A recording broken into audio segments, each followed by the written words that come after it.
चाहे छोड़ के देश निकलना हो, चाहे छोड़ के देश निकलना हो, रहे ध्यान तुम्हारे चरणों में, रहे ध्यान तुम्हारे चरणों में। मिलता है सच्चा सुख केवल, मिलता है सच्चा सुख केवल, भगवान तुम्हारे चरणों में, भगवान तुम्हारे चरणों में। चाहे बैरी सब संसार बने, चाहे बैरी सब संसार बने, चाहे मौत गले का हार बने, चाहे मौत गले का हार बने, चाहे जीवन मुझ पे भार बने, रहे ध्यान तुम्हारे चरणों में, रहे ध्यान तुम्हारे चरणों में। यह विनती है पल पल छिन छिन, यह विनती है पल पल छिन छिन, रहे ध्यान तुम्हारे चरणों में, रहे ध्यान तुम्हारे चरणों में। ये मानव जीवन का लक्ष्य, तो कहा लक्ष्य को लेकर आए हैं। देखिए कार्य ने भरी फुंकार भगवान को लिया लपेट में। जब मन लक्ष्य की तरफ अग्रसर होता है तो मन जो शरीर में अहम भाव बना बैठा, मैं बना बैठा, ये जो अहम का सर्प है, ये ऐसा जकड़ लेता है, ऐसा जकड़ लेता है, मन को आगे बढ़ने ही नहीं देता। ये स्वयं के द्वारा स्वयं ही जकड़ा जाता है। मनेव मनुष्याणां कारणं बद्ध मोक्षयो, मन अपने बंधन में स्वयं ही कारण है, स्वयं के भय से स्वयं ही बंध जाता है। शेर होकर के मैं बचाया, अपनी भूल से आप डराया, अपनी भूल से आप डराया। शेर होकर के मैं बचाया, शेर होकर के मैं बचाया। तो क्या करें ऐसी स्थिति में मन हमारा, भगवान श्री ने शरीर बढ़ाना प्रारंभ किया। क्या कह रहे भगवान, कह रहे हैं कि मन में सुमरन इतना बढ़ा दो, इतना सुमरन बढ़ा दो, इतना सुमरन बढ़ा दो।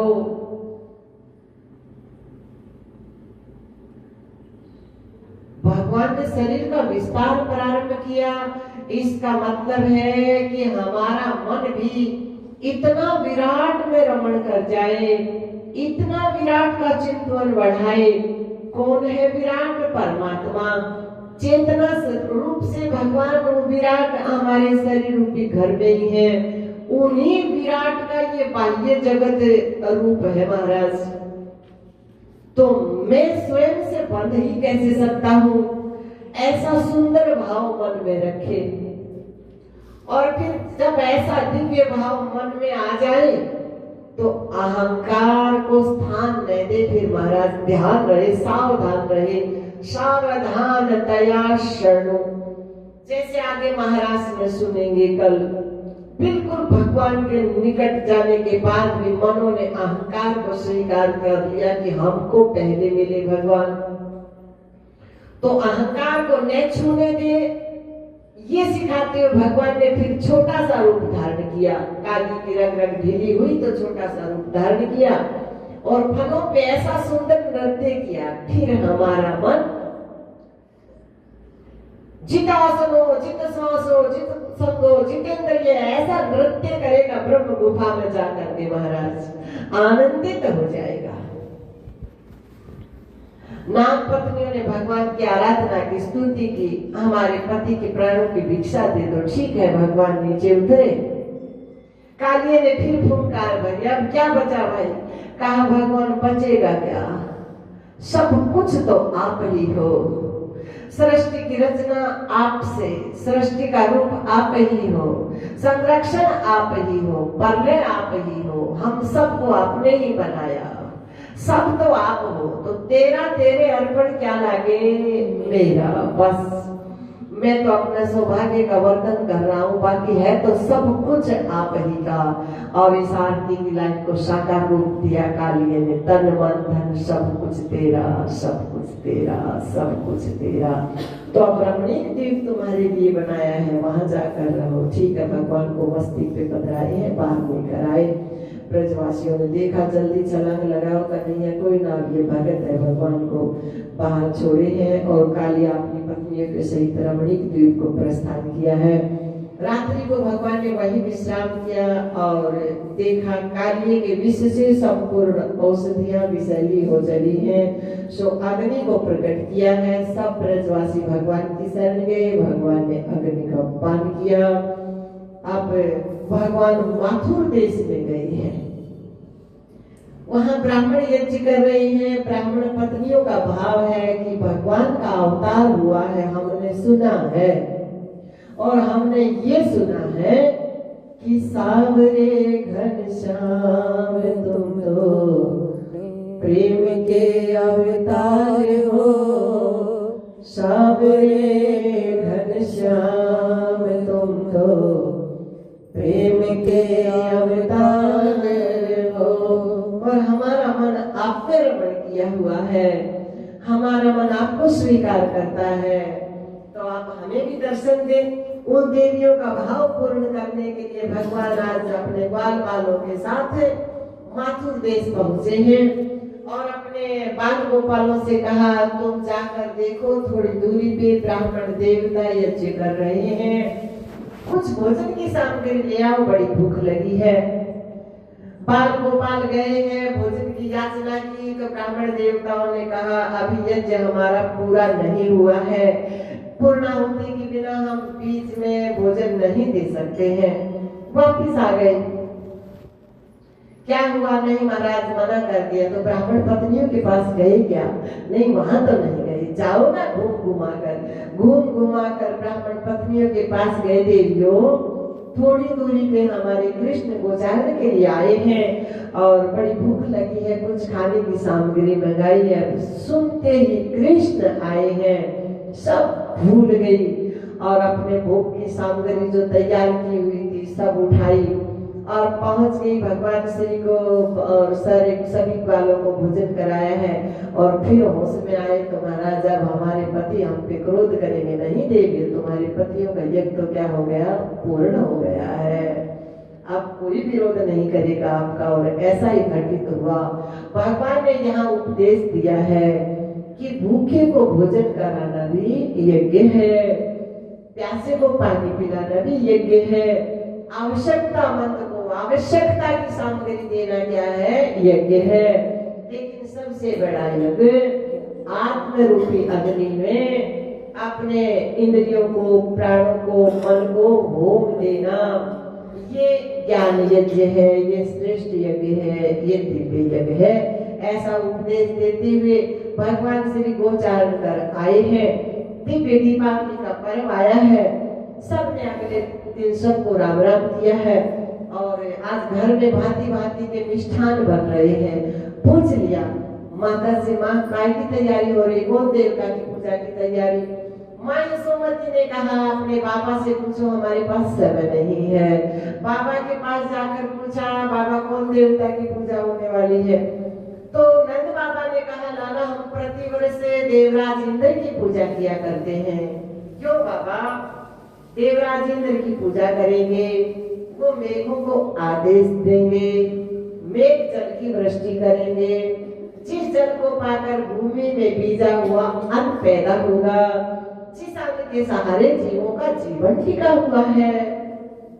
भगवान सिंह ने कहा, बाबा बात तो जमी नहीं कैसे, कि हमने तो सत्शास्त्रों के माध्यम से महापुरुषों के श्री मुख से सुना है कि कर्म प्रधान विश्व रचि राखा, जो जस करे सो तस फल चाखा, को काहू को सुख दुख कर दाता, निज कृत कर्म भोग सब भ्राता। जो जैसा कर्म करता है, वेदों में श्रुति सती कहे, गीता में यादव पति कहे, और रामचरितमानस में गुह से लक्ष्मण यति कहे, सब कर्म किया फल पाते हैं, भोगे कर्मों के भोग लोगे, रोगे दोष लगाते हैं। तो बाबा जब सब अपने किए कर्म का फल पाते हैं, तो देवराज इंद्र देने लेने वाले कौन हो गए? नंद बाबा ने कहा, लाला छोटे से मुख बड़ी बातें ठीक नहीं, देवराज इंद्र बिगड़ गए तो सब उल्टा पुल्टा हो जाएगा। तो फिर आपकी मर्जी बाबा, स्वतंत्र कर रहे हैं भगवान। भगवान का यहाँ उपदेश है कि सत्य शास्त्रों के माध्यम से क्या सही है क्या गलत है मैं सब बता रहा हूं, और फिर साथ साथ स्वतंत्रता दे रहा हूं। इतने मार्ग हैं, कोई मार्ग पृथ्वी के 99,000 योजन नीचे ले जाने वाला है, कोई भगवान के साकार लोकों में दिव्य दिव्य लोकों में ले जाने वाला है। एक मार्ग है जो यही घड़ा फूटा और घड़े के भीतर का आकाश महाआकाश में उसी समय लय हो गया, और स्वतंत्र हो तुम, जिस मार्ग पे जाना चाहो, जिस दिशा में जाना चाहो, मार्ग बता दिए गए हैं। अब निर्णय तुम्हारा अपना काम करेगा, ये बता रहे। तो ठीक है बाबा, तुम्हारी मर्जी है। नंद बाबा ने कहा, नहीं नहीं, पहले बहुत कुछ देख चुके हैं, अपनी भावना बताओ, अपना भाव बताओ, भगवान के अवतार का कारण, अपना भाव बताओ, कौन देव की पूजा करे? बोले बाबा मेरी भावना के अनुसार तो प्रत्यक्ष देव की पूजा करनी चाहिए। प्रत्यक्ष देव, गुरु की वाणी अटपटी और झटपट लखे न कोई, जो कोई झटपट लखे तो झटपट मुक्ति हो। प्रत्यक्ष देव आत्माराम प्रत्यक्ष है, प्रमाण की आवश्यकता नहीं है। आपके होने में आप ही प्रमाण हो, आप नहीं तो शरीर भी नहीं रहेगा, आप नहीं तो सब पगले समझ लो। आपकी वजह से ये शरीर हलचल रहा है, वाणी बोल रही है, आंखें टिमटिमा रही है, श्वासों का आवागमन है, आपकी वजह से ही सब है। तो प्रत्यक्ष को प्रमाण की आवश्यकता नहीं है। तो कहा प्रत्यक्ष देव की पूजा करो। प्रत्यक्ष देव कौन है? गोवर्धन भगवान, गोवर्धन, गायों की जो रक्षा करता हो। बार बार सुनते, गो माने इंद्रियां, शरीर में इंद्रियों की रक्षा, शरीर के रोग रोग की रक्षा कौन कर रहा है? चेतना राम, आत्मा राम।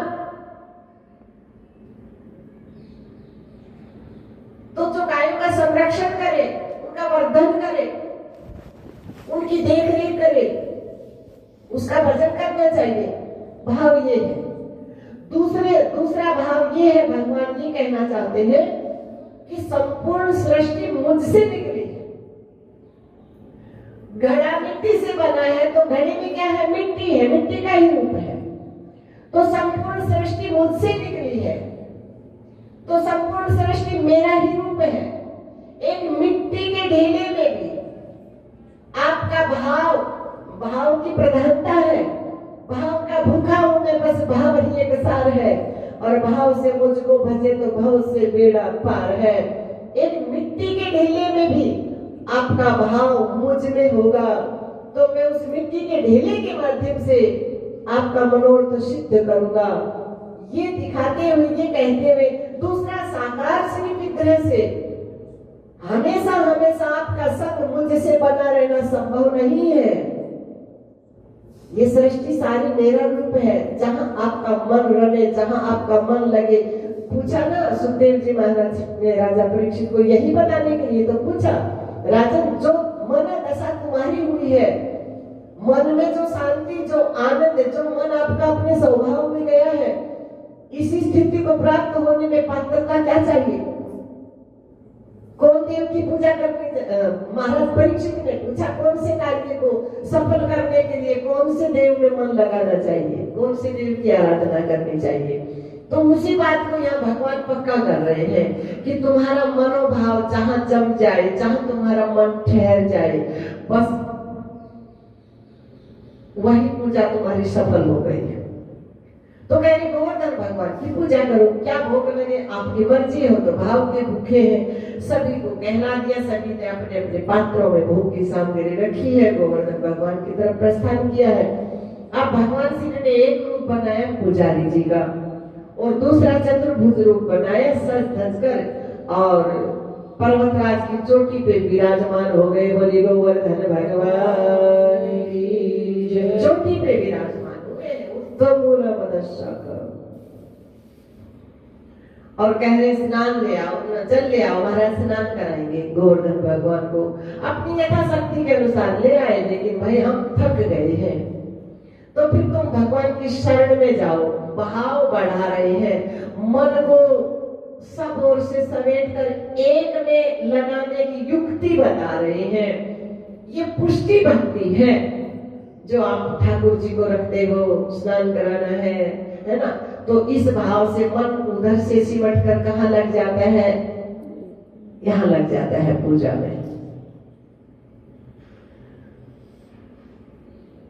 तो कहा भगवान किस गोवर्धन भगवान की शरण में जाओ, सब ओर से मन को ले आओ।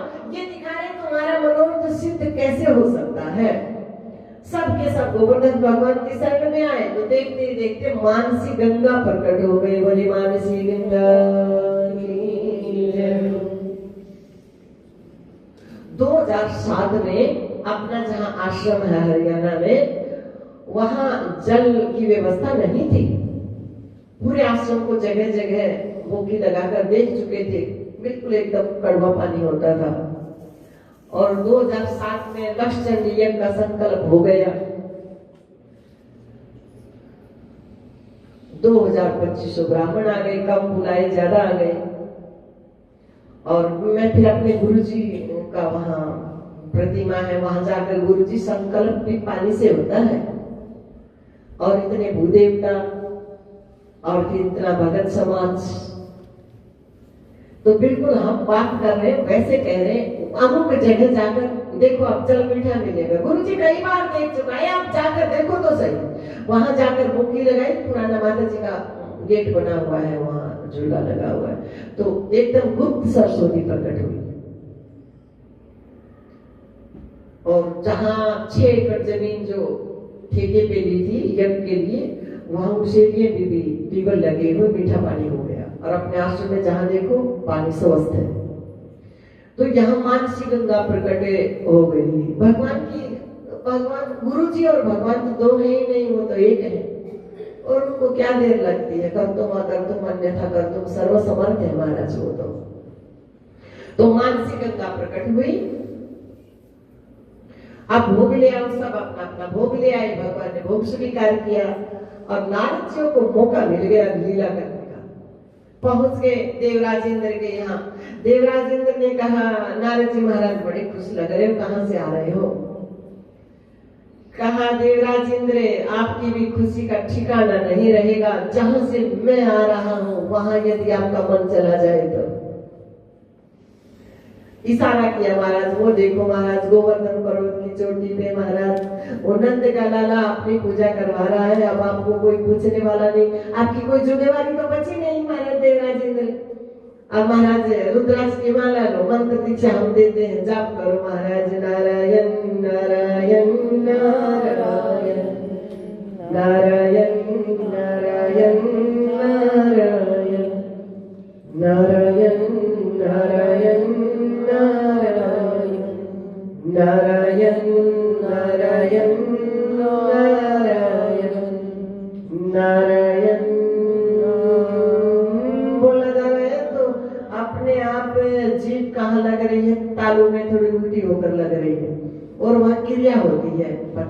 को अनुभव होती है कि नहीं। और वहीं से मतलब एक जैसे भमरा गुनगुनाता है ऐसा होता है, वहाँ प्रतीति होती है ऐसी, और उसी के सहारे आप चले जा सकते हो।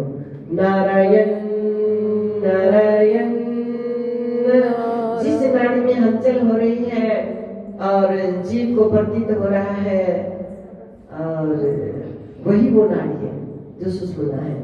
नारायण नारायण नारायण नारायण नारायण नारायण नारायण नारायण।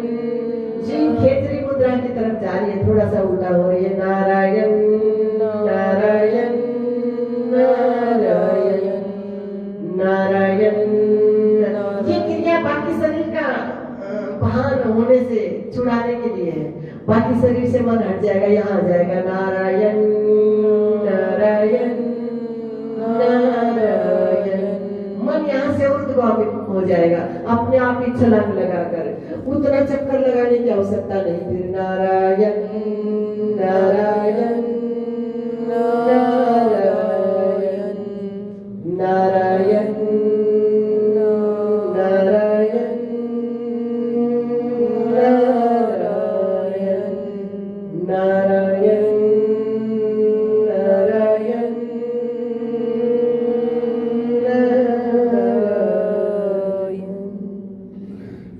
लो महाराज देवराज इंद्र तो बिगड़ गए। मेघों को आदेश दिया पूरे ब्रजमंडल को जलमग्न बना दो। देव मूसलाधार बारिश महाराज, सारे ब्रजवासी बचाओ कन्हैया बचाओ कन्हैया। हम क्या करें, तुम क्या करो महाराज। तुम ही के कहने से तो हम जो भी कुछ कर रहे करते आ रहे हैं। अब तुम क्या करो। तो कहा तुमने मेरी पूजा की है कि गोवर्धन भगवान की पूजा की है, तो उन्हीं की शरण में जाओ महाराज। सब फिर अपने मन को सब ओर से समेट कर गिरधर गोवर्धन भगवान की शरण गए।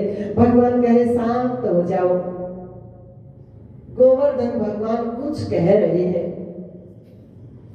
यदि मन आपका गोवर्धन की शरण जाएगा, गोवर्धन चेतना राम जो इंद्रियों का वर्धन करते हैं, शरीर की सुरक्षा करते हैं, उन गोवर्धन उन चेतन स्वरूप कृष्ण की शरण में मन जाएगा, शांत हो जाओगे, मन शांत हो जाएगा, तो वहां से नाद आता है महाराज, नाद। और बाह्य जगत में यदि कोई आपदा कोई संकट घेरे, तब भी वहां से शब्द आता है, वहां से उत्तर आता है कि ऐसा ऐसा कर लो महाराज, और उस आपदा से बचाव हो जाता है। यहाँ गाता है भावपूर्ण कोई हृदय कि भक्तों के रक्षक आप प्रभु, भक्तों के रक्षक आप प्रभु, जो निस दिन जपते जाप प्रभु, जो निस दिन जपते जाप प्रभु। हरे राम राम राम हरे हरे, हरे कृष्ण कृष्ण कृष्ण हरे हरे, हरे राम राम राम हरे हरे, हरे कृष्ण कृष्ण कृष्ण हरे हरे। भक्तों के रक्षक आप प्रभु, जो इस दिन जपते जाप प्रभु, कट जाते तीनों ताप प्रभु, कट के जाने हरे गोविंद हरे गोपाल हरे, गोविंद हरे गोपाल हरे। भगत तो बावले होते हैं, तो पागल होते हैं, कोई भी कदम उठा लेते हैं, लेकिन भक्तों के रक्षक आप प्रभु, भक्तों के रक्षक आप प्रभु, जो निस दिन जपते जाप प्रभु, जो निस दिन जपते जाप प्रभु। तो सब गोवर्धन भगवान की शरण आए हैं और भगवान कहीं शांत हो जाओ, कुछ कह रहे हैं गोवर्धन भगवान, शांत होकर सुनो। तो जल्दी से सुन भाई, वरना डूबे जा रहे हैं। भगवान कह रहे, गोवर्धन भगवान कह रहे हैं कि सब चारों तरफ घूम जाओ, उठाकर मुझे छत्ता बना लो और नीचे प्रवेश कर जाओ। हद हो गई कन्हैया, इतने बड़े पर्वत को उठाकर छत्ता बनाए। कहा कि पर्यटन करने में जाता क्या है, प्रयास तो करो महाराज, प्रयत्न तो करना ही चाहिए, पुरुषार्थ तो करना ही चाहिए। ऐसा थोड़ी कि हाथ पे हाथ रख कर बैठ जाओ। बोले पुरुषार्थ तो करो, प्रयत्न तो करो। भगवान क्या कह रहे हैं, पुरुषार्थ करो, कायर मत बनो, अपने भीतर हीन भाव मत आने दो, पुरुषार्थ करो। कहा प्रयत्न करो, पुरुषार्थ करो, ऐसे बैठे क्यों हो? सब और घूम गए सब, और भगवान श्री देखते देखते चीची उंगली पे पर्वतराज को धारण किया। सो भगवान जी का नाम पड़ा गिरिधारी। गिरिधारी भगवान की जय। 2-4 रोज के बाद भगवान के शरीर की उम्र 7 वर्ष, लेकिन उनके लिए कोई बड़ी बात थोड़ी है महाराज। वो स्वयं भी पर्वत है, पृथ्वी अगर पवन और पानी आप बहे आकाश, उनके लिए कोई बड़ी बात थोड़ी है। उन्होंने तो इन लीलाओं के माध्यम से हमको सिखाया है, सिखा रहे हैं, सिखाते रहेंगे। 2-4 रोज के बाद ब्रजवासी कहे तुम भी कुछ खा लो, पी लो, विश्राम कर लो, थक गए होगे। तो कहा तुम्हारे बस का काम नहीं है भाई। इस शरीर में भी ये जो इंद्रियां है, गोपियां है, प्राण ग्वाले हैं, मन ही नंद है, इनमें भी ऐसी हलचल हुई रहती है। मेरी वजह से सब है, मेरी वजह से सब है। लेकिन भगवान कह रहे तुम्हारे बस का काम नहीं है। अच्छी बात है, तुम्हें अकेले ने पर्वत को उठाया, थोड़ी देर विश्राम करो।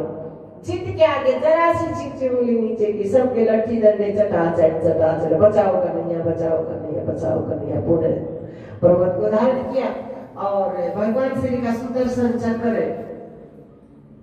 संपूर्ण जल का शोषण कर रहा है। अब सभी ने अपने अपने आधार हटाकर देखे, क्या अकेले ने उठाया है पर्वत? और देखा तो देखते रह गए, ये तो भगवान है। एक गोपी की शादी होकर आई थी, माँ ने सिखाया था कि ब्रज मंडल में एक नंद का लाला रहता है, बहुत छोटा, लेकिन यदि तुम्हारे मन ने उनको देखा तो जगत के काम का नहीं रह जाएगा, घर बसाने लायक नहीं रहोगी। वो बेचारी बड़ी संभल कर रहती थी। आज मन में विचार आया, इतनी कम उम्र में ऐसा कौन बालक है जिसने इतने बड़े पर्वत को अकेले ही उठा रखा है।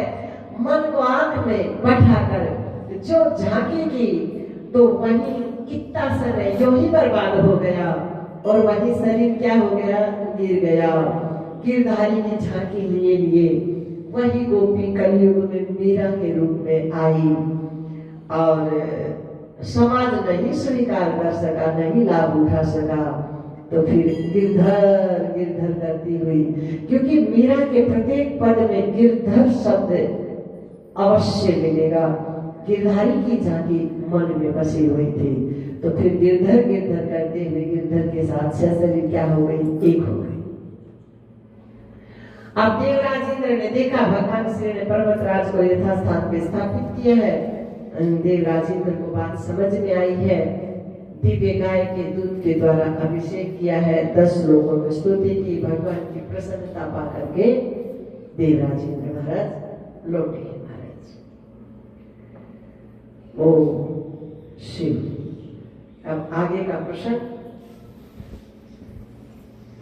मुझे महाराज श्री बोलेंगे, थोड़ा सी वचन आगे का प्रश्न कल रहेगा। और बताएंगे भगवान नाना प्रकार की लीलाओं के द्वारा कि इस प्रकार से भी आप अपने मन को साध सकते हो। एकादशी का व्रत रखते हैं नंद बाबा। एकदश्याम निराहार समभ्यर्च जनार्दन। एकादशी व्रत का मतलब है 5 ज्ञानेंद्रिय, 5 कर्मेंद्रिय, अंतःकरण, इन सब को एक में मिला देना, एक में समेट लेना। या सरलता से यूं कहो, इंद्रियों के द्वारा मन जो रसों के लिए भाग रहा है उनसे विमुख हो जाए, यही क्या है, एकादशी का व्रत है। सब ओर से मन क्या हो जाए, सिमट जाए। ये जितने मार्ग है सबसे मन सिमट कर जो अपना मार्ग है, जो अपना स्वभाव है, उसमें मन आ जाए। ऐसी एकादशी यदि जीवन में एक बार घटित हो जाए तो न जाने कितनी एकादशियों का मतलब संपूर्ण ही फल प्राप्त कर जाता है। पूर्ण मद पूर्णमिदं पूर्णात् पूर्णमुदच्यते, ये सिखाएंगे। इसी भाव को प्रकट करने के लिए नंद बाबा आज एकादशी का व्रत रखा हुआ है। कल पारायण की चर्चा रहेगी। ओम शिव जी सत्यनारायण। राम राम राम, श्री हरि श्री हरि। आधा घंटा राम बोल देना, श्री हरि श्री हरि श्री राम। ओम बोलिए, सब मिलके बोलेंगे। त्रिवारं सर्वे मिलित्वा ओंकारस्य